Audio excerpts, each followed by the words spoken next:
Well, hello. Today's topic is new players and what to help them nuke monsters in Warframe. Now, strangely enough, the main quest line gives you Excalibur Umbra, insane power. Like, if you know how to use him, he's crazy. The Nataruk, I'm not a bow guy. I personally don't like bows myself, but once again, this is one of the most powerful weapons in the game. I mean, it has unlimited ammo, and I've seen shots as high as 10 million easy, you know, so it's viable, very viable. I mean, most weapons in Warframe are, but this one in particular has some goods. Of course, the Grimoire, also once again another quest item. The Grimoire has once again unlimited ammo. Like you can just fire it forever. For the melee weapon, I chose the Sime. You have to farm the Sime, but it only costs 60 Parthos clamps.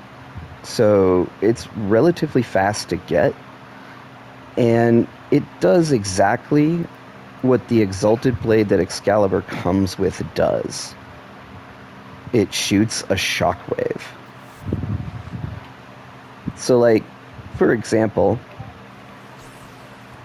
if I pull out my Excal sword and I use heavy attack one time,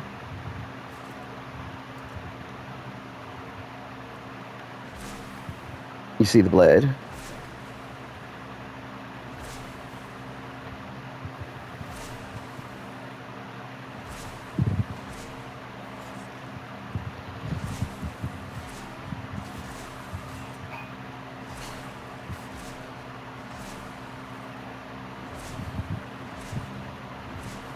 You see how it goes through everything?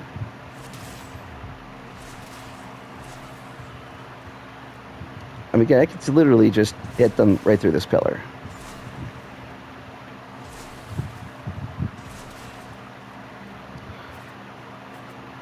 And that's the point. Like, you can stay back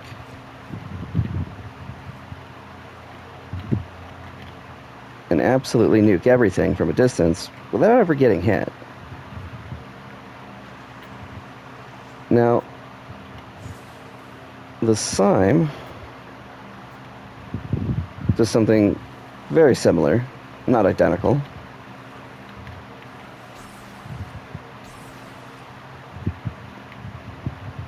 Okay, there we go. Technical difficulties. But as you can see, the Sime, its distance is insane, right? It shoots way further than Excal's blade. Now, like, you could probably increase the wave somehow, ranged abilities on Excal stuff. But to be honest with you, it hits so hard, and the range isn't that short. I mean, sure, the Sime can hit way over here versus, me having to be like right here to hit him with that Kyle sword. But that's far enough that, I mean, you should be good.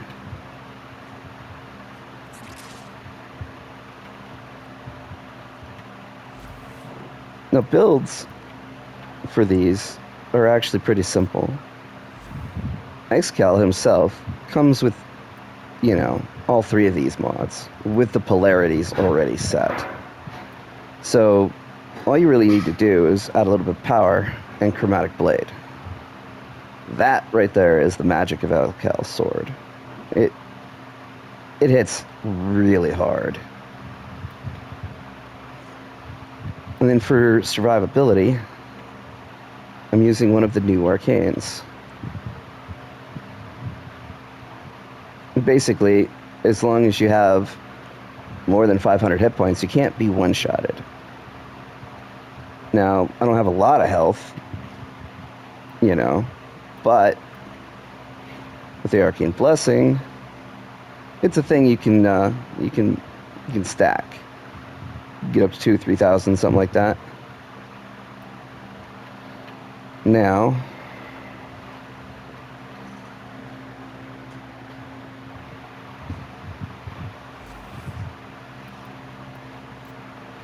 the Natarook.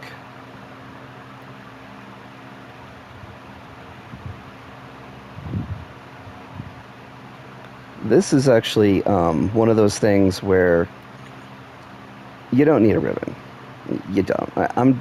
And my ribbon's actually pretty terrible. I'm still trying to get something decent out of it. The ribbon disposition on it is really low. So getting something, that works, it's iffy. But I'm going to keep rolling. Other than that, all you really need is crit damage, multi-shot. Me, I chose cold. If you use primary frostbite, that actually ups your critical damage. So, huge help. I mean, you freeze a bunch of enemies and suddenly your crits go crazy. The Shivering Contagion says that every time I hit one enemy, all enemies within 6 meters basically get cold as well.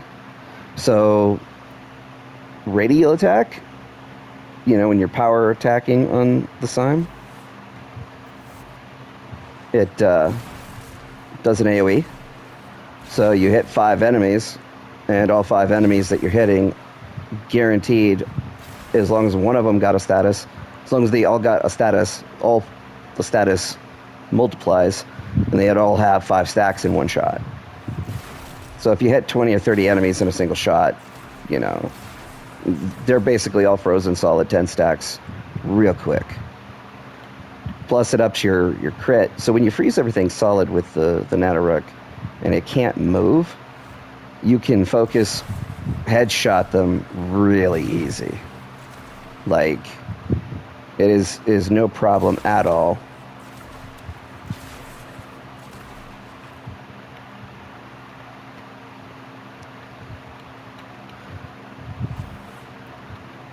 And then there's the Grimoire.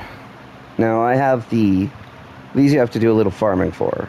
The Archmantis mission, the thing that you use to get Dante. You can get these through that as well. But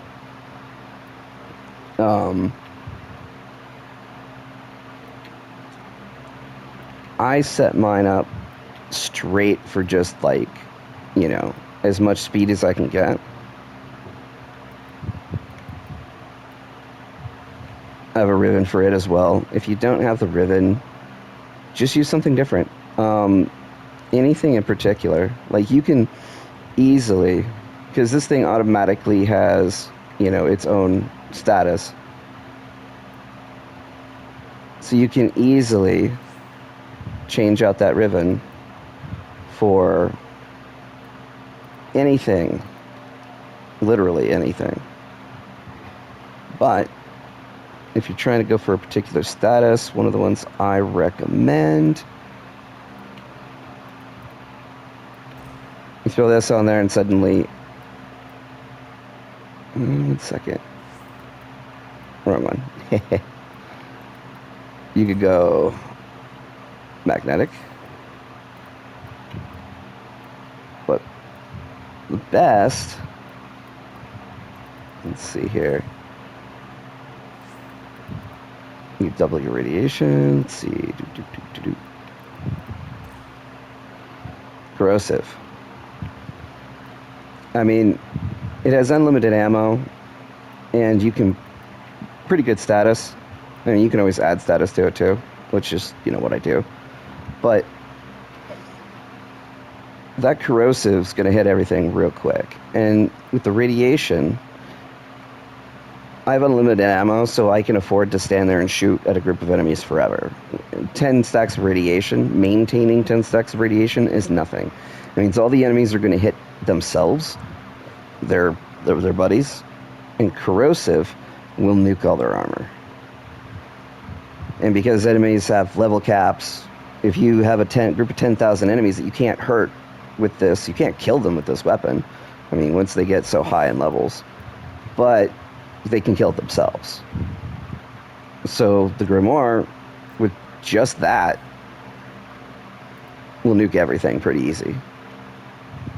Now you can always, up your crit damage instead of going for more speed, stuff like that. There's ways to make this hit really hard.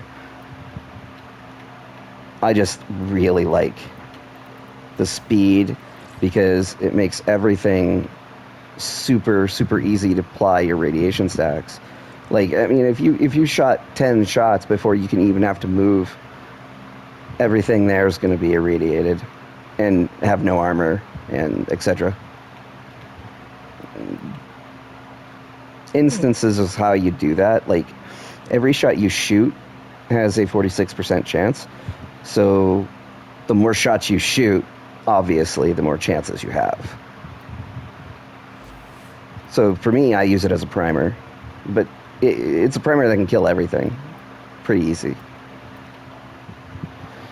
Now the Sime is insane. With the build I'm currently using on XCal, though, one of the things you're probably going to want on it is Life Strike. And I use Life Strike on the XCal blade, obviously, especially since of the range issues. You have to be a lot closer with it. So being able to Life Strike everything with your heavy attack that goes through walls and gain life will keep you alive very easily. So you could put Life Strike on the Sime as well if you wanted. I didn't because of its range. Generally speaking, I can hit things at quite some distance away. I mean, and the Sime also goes through walls, as you can clearly see.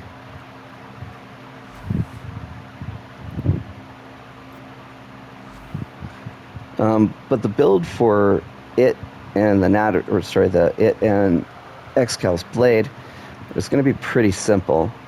You're just going to want as much heavy wind-up attack up speed as you can get. And right here, you've got initial combo. Now you can put heavy attack up speed on this as well. I mean, you could easily... Where did I stick it?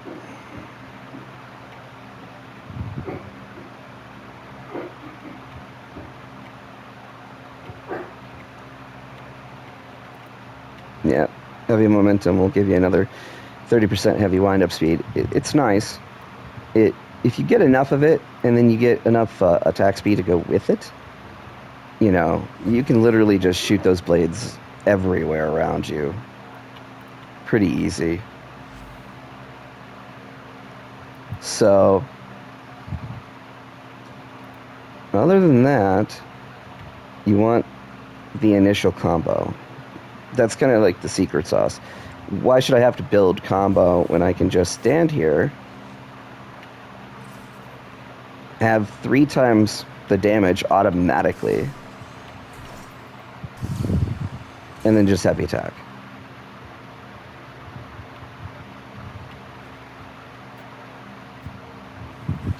Now XCal's blade has the same sort of setup. You definitely want the corrupt charge. If you notice, they both have dispatch overdrive. That actually does help as well, because movement speed does affect your heavy wind-up attack speeds. And you'll basically proc it every time you hit. So it's static.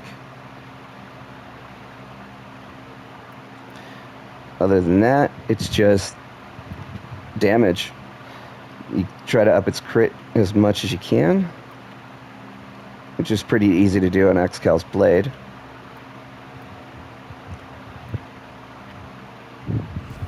And then you just power attack everything. Now I have 2 survivability setups on XCal. The first one's this one. The second one is the more popular shield gating technique. In order to get enough ability strength to make the XCal sword really good, you're only going to get a couple slots. You can't afford, unless you sacrifice anything else that just ups your damage. Like, literally. I mean, you can't...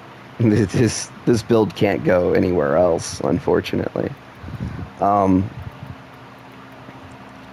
then, as much as you want Rush, you got to be careful because you can be knocked down. If you're getting too close with Excal's Blade, one of the things that you can do is you can use Handspring. They'll knock you down, but you'll get up so fast it won't even matter. They won't be able to kill you. Because if they knock you down, they keep hitting you, and you're just dead. Now, I use Rush because I shouldn't be getting hit. That's the idea. I mean, I can hit you from a ways off. You're a ranged attack specialist. So, you shouldn't be doing melee attacks with Excal, like, ever. No up close and personal. Unless you're using this build specifically, then you change the Sime to the Harudu. The Harudu's not too difficult to get. I think its MR's a little up there, like in the 10 brackets. I can't remember right off the top of my head. And what it says is that you have lifesteal. So then you put returning on there as well, healing return. That'll give you a little more health per hit. And then immediately duplicate, obviously, gives you extra hits per hits, so because of the crit, and the crit heals you as well.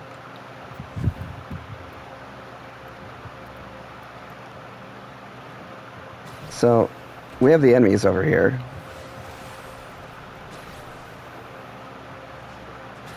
And you can kind of see what the shield's doing for you. As long as you're, you know, out of the way, you're not constantly getting hit. If you get hit too much, they'll actually hit you in the one little weak spot that you have.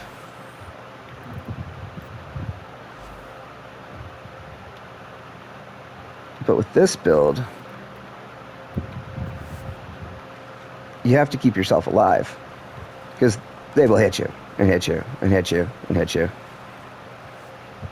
But they don't do a lot of damage.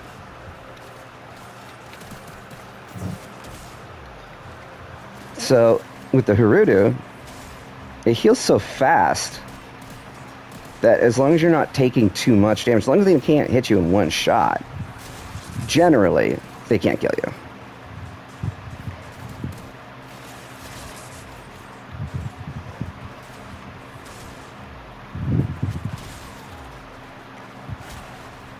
And as you can see, no problemo.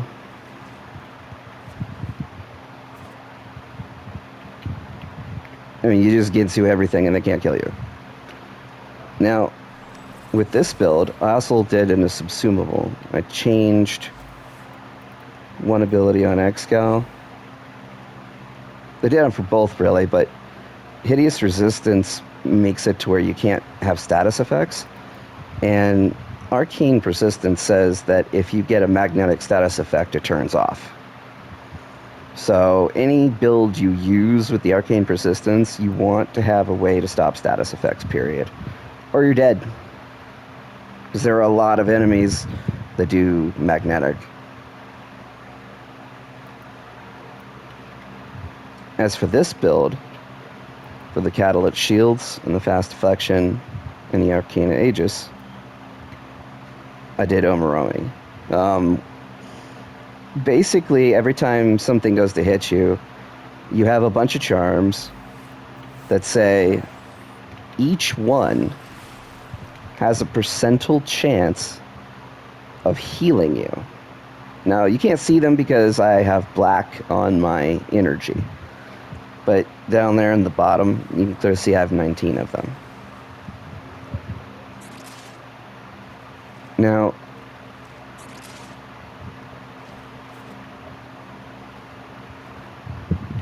Let me jump up here real fast. Refresh the enemies.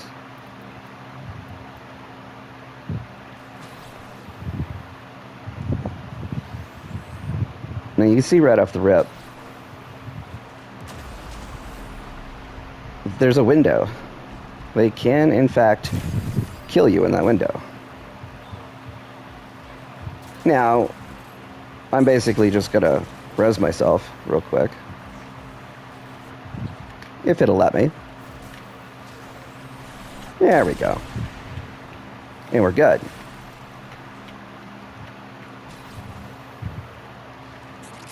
But you see how that little window is there? You don't want that window. But it's based off of your minimum amount. I have 74 minimum, but I keep gaining shields from something. If your shield gate goes up too high, see, right there, there was that 1 second where they could kill me.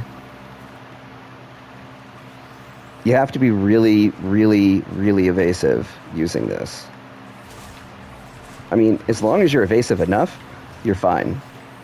They can't kill you. You'll get hit occasionally, but that's fine. Most of the people who use this, they use it on Gauss, they use it on Volt, you know, they use it on frames that don't get hit naturally because they're so fast. With Excal, it's all about making sure you kill them before they have a chance to even hit you. And you can literally kill everything through walls. So, yeah. Now, because you get Umbra, right, in the natural quest chain, most people don't know this, and they wind up picking Excal right off the bat.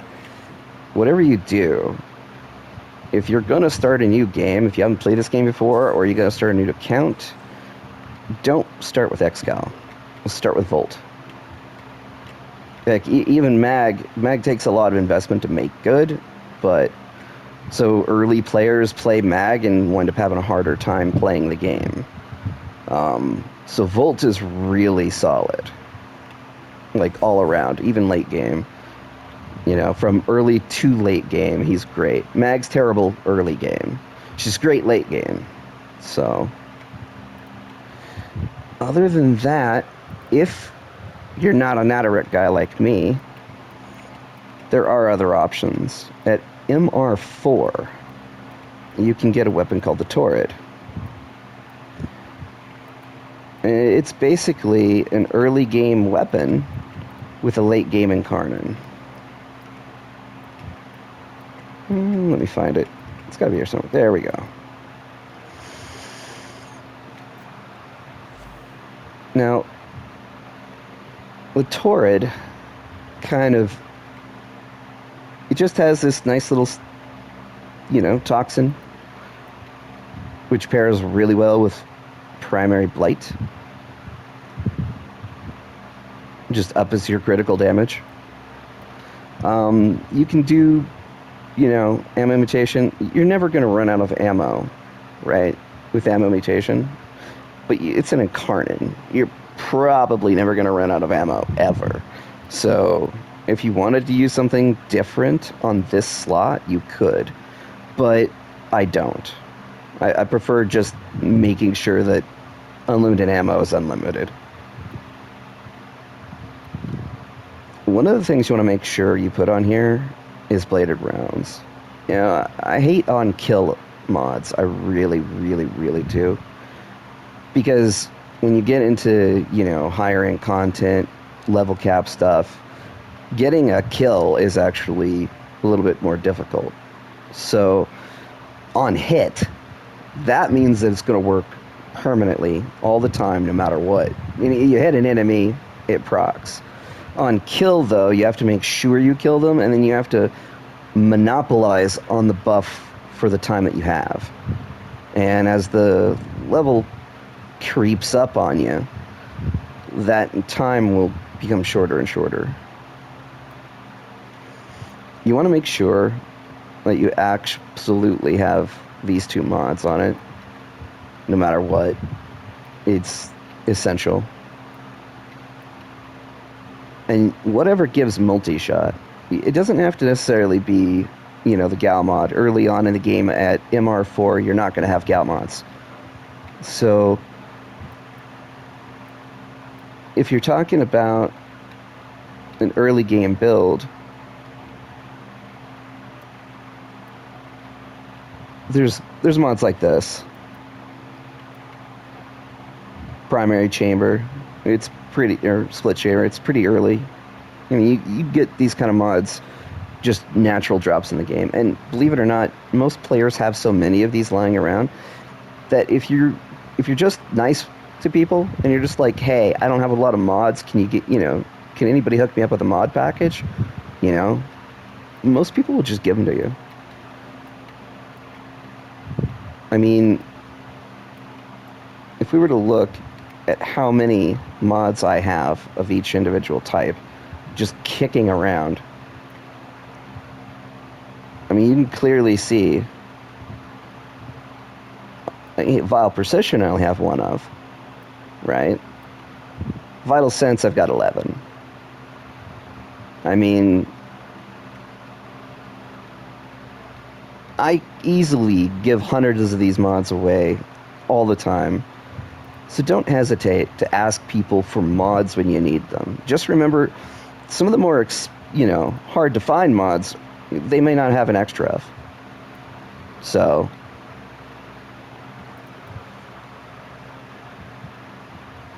just like arcanes, when you first get the Torrid, you're probably not even going to have arcanes. Like, at all. So, don't worry about it. When you find Primary Blight, if you keep the Toxin on here, by all means use it. It's spectacular. And there's a ton of different builds that you can do for this. But primary, anything that does this when you're aiming, there's another one that ups crit when you're aiming. And I have used it on here. But that was in place of the scope. See, there's Galvanized Scope and there's Archon Scope. So if you don't have the Gal mod, by all means, get yourself a nice little Argon Scope. I guess I gave my last one away. Any particular case, Argon Scope does the exact same thing as this. It just, it doesn't have the added, 40% critical chance for when you're killing enemies. And it goes up to 140, I think it is, instead of 120. And it complements bladed rounds. It means that this one is on headshot kill. So make sure you can headshot kill an enemy, which is pretty easy to do on the Torrid.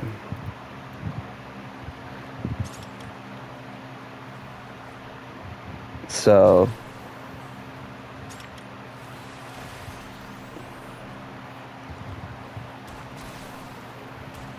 you just hit this guy in the face until he dies.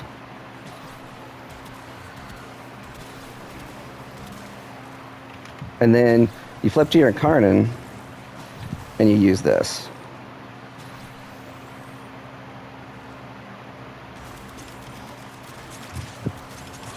And as you can see, it absolutely melts enemies. I mean, these are all like level 150. I mean, I nuke enemies in the 500 range pretty easy. So, I mean, and all you have to do is aim whenever you're shooting it.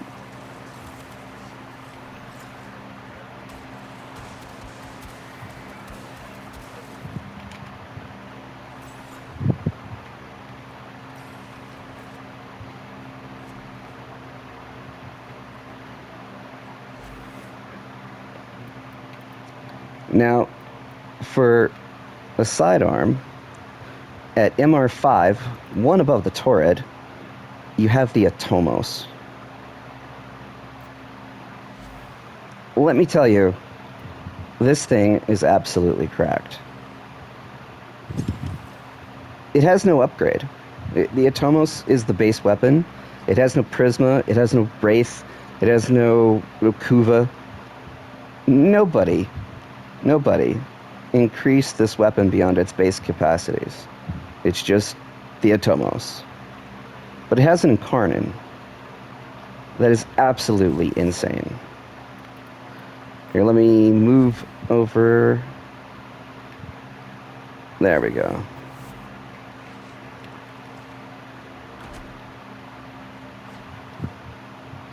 Now I gotta refresh.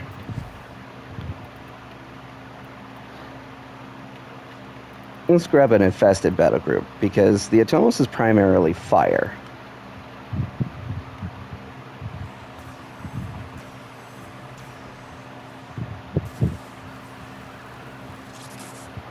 Now, this is the regular Atomos. This is just what the weapon does.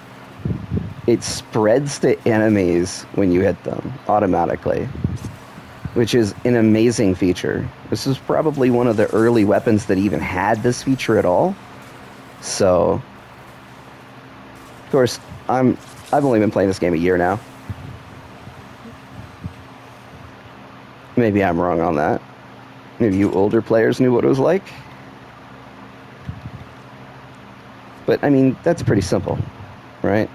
Now, you have an Incarnon. The Incarnon, it's supposed to be 20 rounds. I usually get 21 out of it.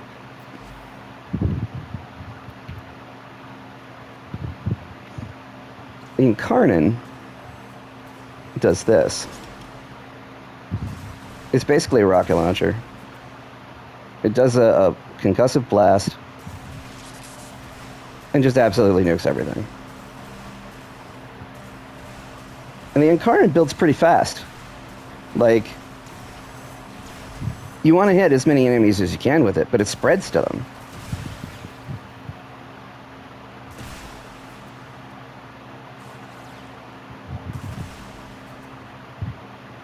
Now, it does have a sizable radius on its Incarnon, even without, I mean, absolutely, even without using range increase, like,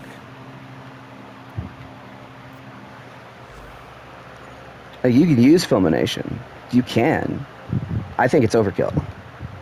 Like, I mean, I'm already in a few shots nuking a room. It's no big deal. That's a 7.9 range without it. If I just change magnetic might, it goes to 11.38. But if I change magnetic might, I lose like 2k damage. So that's not going to happen.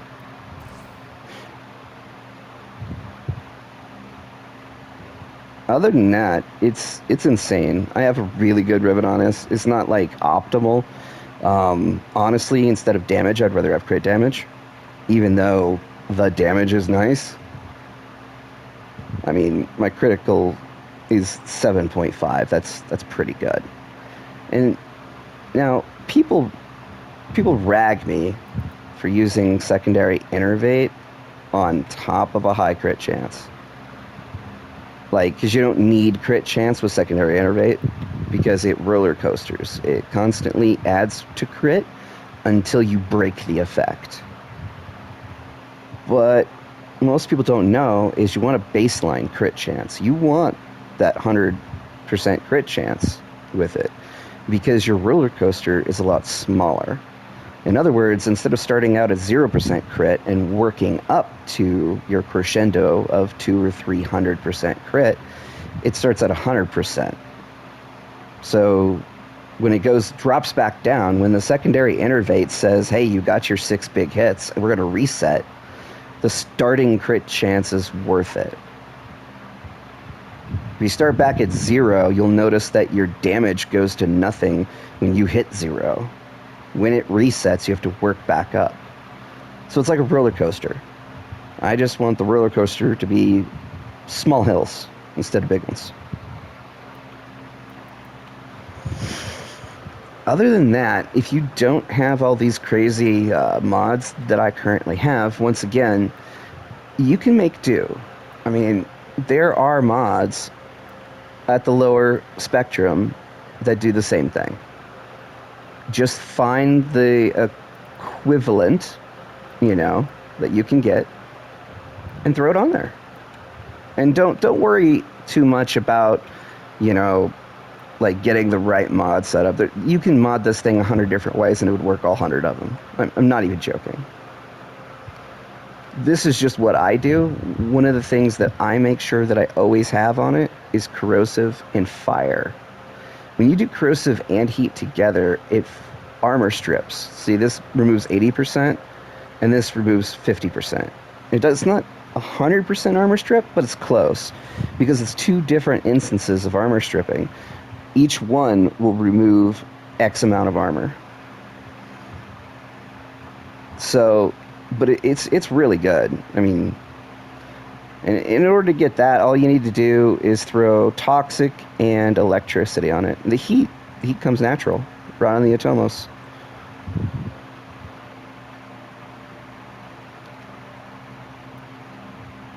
And I got electricity from here. And my toxin from here. Now, once you get the mods that add the status chance on top of the toxic, go for those. Because being a beam weapon, the way it is, it spreads status pretty good. And I use the magnetic because it increases crit damage. But it also armor nukes shields, basically. So this weapon, right as it is, nukes shields, nukes armor, leaves the weapon, leaves the enemies open for attack. And when you're in a squad, if you're armor stripping everything, their damage is going to go insane, and everything's just going to die. So, I mean, you can't go wrong with the Atomos. You can't. It's too good. But, peace, y'all.